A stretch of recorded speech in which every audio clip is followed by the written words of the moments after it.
Prédios tombados em Ribeirão Preto não são preservados como deveriam. Muitos imóveis estão protegidos por conta da cultura, mas sem receber a manutenção necessária, eles estão se deteriorando cada dia mais. Se todos fossem valorizados, a história não seria apenas história. Seria um presente a ilustrar o presente e um passado a desbravar o futuro.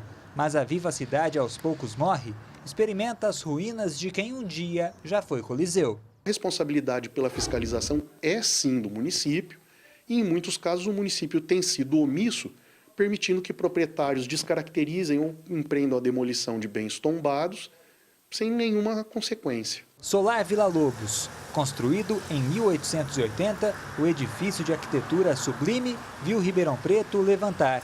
Infelizmente hoje, o município observa o histórico Casarão Caramuru cair. Situação parecida com o Hotel Brasil na Avenida Jerônimo Gonçalves. O prédio localizado no berço da cidade parece assistir à própria morte. As janelas estão quebradas, as portas pichadas e o tempo tem cobrado caro pela inércia de quem deveria fazer algo. A administração deveria ter uma atenção especial com esses imóveis, para que esses imóveis se transformem em um meio para que as gerações futuras possam conhecer o passado, a história da nossa querida Ribeirão Preto. Em Ribeirão Preto existem cerca de 30 prédios tombados ou pelo município ou pelo estado. E a antiga Cianê fere os olhos de quem já viu o passado. No coração dos Campos Elíseos, o antigo complexo industrial hoje perdeu o brilho, perdeu a força, perdeu a beleza. Foi literalmente tombado pelo tempo. Sempre falava que isso aqui era o coração do Campos Elíseos e está desse jeito aí também, ó. Então, acho que tem que fazer alguma coisa. Não sei quem, mas tem. A vizinhança reclama, assiste a derrota daquele que entregou a muitos a vitória. Afinal, milhares de pessoas trabalharam na antiga Cianê, que ajudou a movimentar a economia. É lamentável, é bem triste mesmo, porque poderia ser aproveitado para outras coisas, né? A senhora tem medo, às vezes, de passar por aqui à noite? Ah, tem. Pode ter bandido, né? O Brasil precisa resgatar os valores históricos que isso a população nem sabe, a maioria nem sabe, né? Já o Palacete Jorge Lobato parece caminhar na contramão da triste realidade.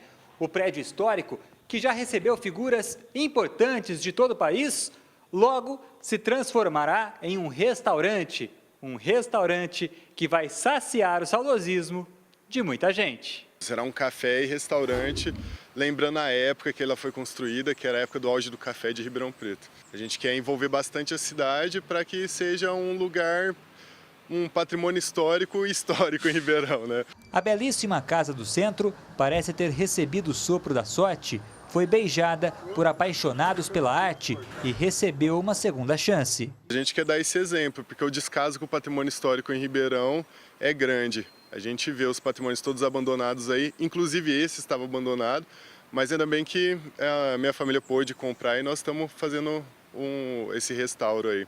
O advogado especialista em direito público avalia que algo deveria ser feito, que a prefeitura não poderia deixar nas mãos de Deus e que até mesmo incentivos fiscais deveriam ser dados. Esses proprietários particulares que tiveram seus imóveis tombados, eles acabaram perdendo a valorização do imóvel. E esse incentivo fiscal acaba por ser um benefício muito importante para eles e até mesmo um incentivo para que eles invistam e preservem esse patrimônio de nossa cidade. Ele pode pedir a isenção, essa isenção ela é anual, todo ano ele tem que entrar com um processo, o processo vai para o Compac e eles vão lá fiscalizar, porque esse prédio tem que estar preservado, porque senão não justifica a isenção do IPTU. No entanto, a maior insatisfação dos especialistas é sobre se vale a pena tombar um imóvel e permitir que ele seja mantido em tais condições. Tombamento é um mero ato administrativo que reconhece oficialmente a importância de um bem histórico e cultural.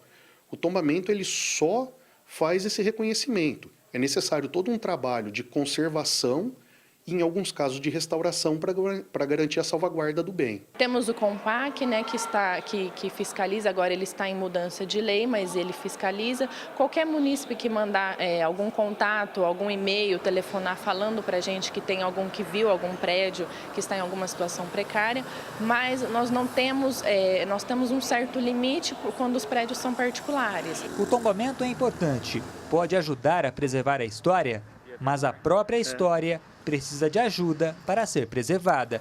Davi Florim para o Jornal da Clube. Agora ao vivo, Gislene Lopes traz mais informações. Gislene. Eu converso agora com o advogado Juarez Alves de Lima Júnior. Doutor, o que deve ser feito em relação a esses prédios tombados? Boa tarde. Boa tarde, Gislene. Boa tarde a todos que assistem ao Jornal da Clube. Inegavelmente, uma sociedade que não faz a defesa do seu patrimônio público, histórico e cultural, fundamentalmente faz sucumbir a sua própria história. Então é evidente que nós temos, dentre as mazelas da sociedade, questões da saúde, do transporte, da educação, mas preservar o patrimônio público faz-se necessário para a preservação da própria história. Evidente que depende muito do poder público, um poder de fiscalização e atuação mais efetiva para a preservação desse patrimônio. Omitindo-se, está contribuindo para o desaparecimento da própria história da sociedade. A prefeitura pode ser punida por isso? Tem-se aí a figura do tombamento.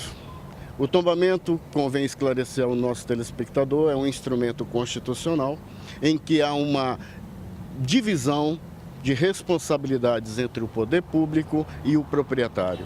Uma vez que se afasta, momentaneamente ou limita-se o exercício de propriedade por parte do detentor do imóvel. Mas, em não havendo por parte do município uma atuação efetiva, tanto na fiscalização como na própria preservação, entendo que é passível de sanção, sim. E como a sociedade civil, que é prejudicada por conta de prédios vizinhos, pode pedir ajuda em relação a isso? Socorrer-se dos meios jurídicos cabíveis. Dentro do contexto da falta ou da omissão por parte do poder público, bem como do particular proprietário do bem tombado, ela pode socorrer-se de 3 vias que nós conhecemos judicialmente, que é a ação civil pública, é a ação popular e também a ação por ato de improbidade. Então, nesse contexto, como o bem tombado afeta necessariamente seus vizinhos, há que se socorrer dessas 3 medidas para fazer valer o seu direito. Ok, doutor, muito obrigada pela sua participação no Jornal da Clube. E daqui a pouco eu volto com outras informações. É com você, Pulse. Ok, até já.